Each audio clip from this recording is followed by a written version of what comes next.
सारे। अभय दुबे घुसपैठी प्रेमी आप हैं भाई, घुसपैठियों को आप मोहब्बत देते हैं और क्योंकि आपको निकलना है इसलिए मैं आपके पास आज जल्दी आ गई। ये दरअसल अगर उत्तर प्रदेश में कवायद शुरू हो रही है, डिटेंशन सेंटर बन जाए, आईजी और कमिश्नर उसको लिस्टेड कर दें, डिटेंशन सेंटर में पहुंच जाए घुसपैठिए, इसमें कैसे आपको लग रहा है एसआईआर से ध्यान हटाने की कोशिश है? इस चक्कर में यहाँ डिविएट करेंगे और वंचित शोषित दलितों के वोट काट देंगे, कैसे होगा ये? देश के लोगों, भारतीय जनता पार्टी की सहमति के बगैर एक भी घुसपैठिया हिंदुस्तान में नहीं रह सकता। महाराष्ट्र में बांग्लादेशी घुसपैठिया था रुबेल शेख, उसको इन्होंने माइनॉरिटी डिपार्टमेंट का चेयरमैन बना के रखा वहां। वो तो मीडिया ने प्रकाशित किया कि ये घुसपैठिया है, बांग्लादेशी है। खैर, मैं बहुत गंभीर डिबेट है इसलिए इसकी गंभीरता का ख्याल रखूंगा। हमारे आरएलडी के प्रवक्ता ने आधार कार्ड पर एक बात की। देश के लोगों गौर से सुनिए जो मैं कह रहा हूं। मार्च 2023 में मोदी सरकार एक कानून लेकर आई स्पेशली इलेक्शन कमीशन के लिए, और आधार को न्यू वोटर रजिस्ट्रेशन के लिए जो हम फॉर्म 6 कहते हैं उसमें उसको ऐड किया इन्होंने कि वो अकेले एक आधार कार्ड की बिना पर आप वोटर का रजिस्ट्रेशन करा सकते हैं। सर्वोच्च अदालत में क्या दलील देते हैं कि नहीं नहीं आधार कार्ड हम एक्सेप्ट नहीं करेंगे।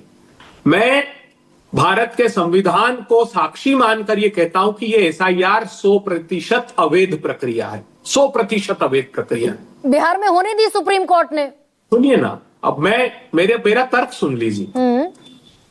सर्वोच्च अदालत में और भविष्य के भारत में आज मैं कहता हूं जो बिहार में हुआ है, सरकार जाएगी, हम सीबीआई की इंक्वायरी कराएंगे और इलेक्शन कमीशन के बड़े अधिकारी सलाखों के पीछे होंगे। इतना अवैध काम किया है वहां पर आप क्रम प्रारंभ करेंगे ना हस्ताक्षर से, तो मुझे बीएलओ ने कहा कि डीएम्स ने कहा है तुम्हारे हस्ताक्षर करके दे दो, नहीं चाहिए हस्ताक्षर।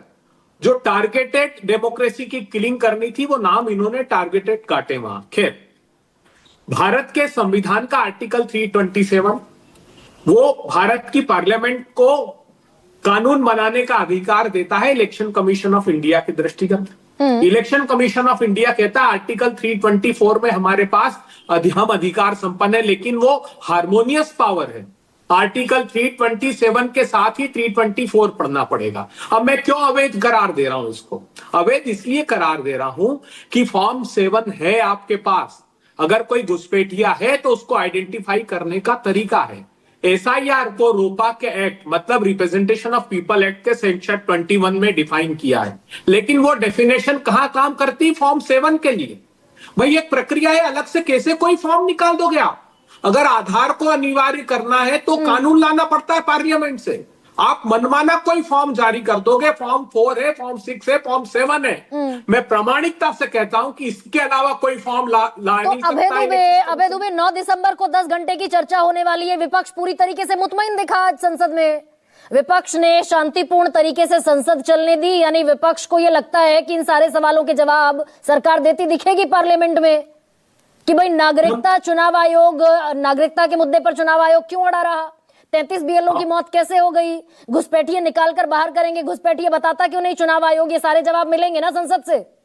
देखिए, नागरिकता के लिए एकमात्र सेक्शन जो आप 326 का हवाला दे रही हैं, वो कैसे आइडेंटिफाई करेगा इलेक्शन कमीशन? सिर्फ फॉर्म 7 से।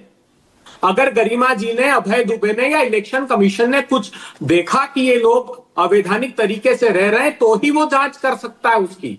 ऐसा नहीं ऑन मास कि आप पूरे देश के करोड़ों लोगों को कह दो कि आप नागरिक ही नहीं हो, हम जांच करेंगे।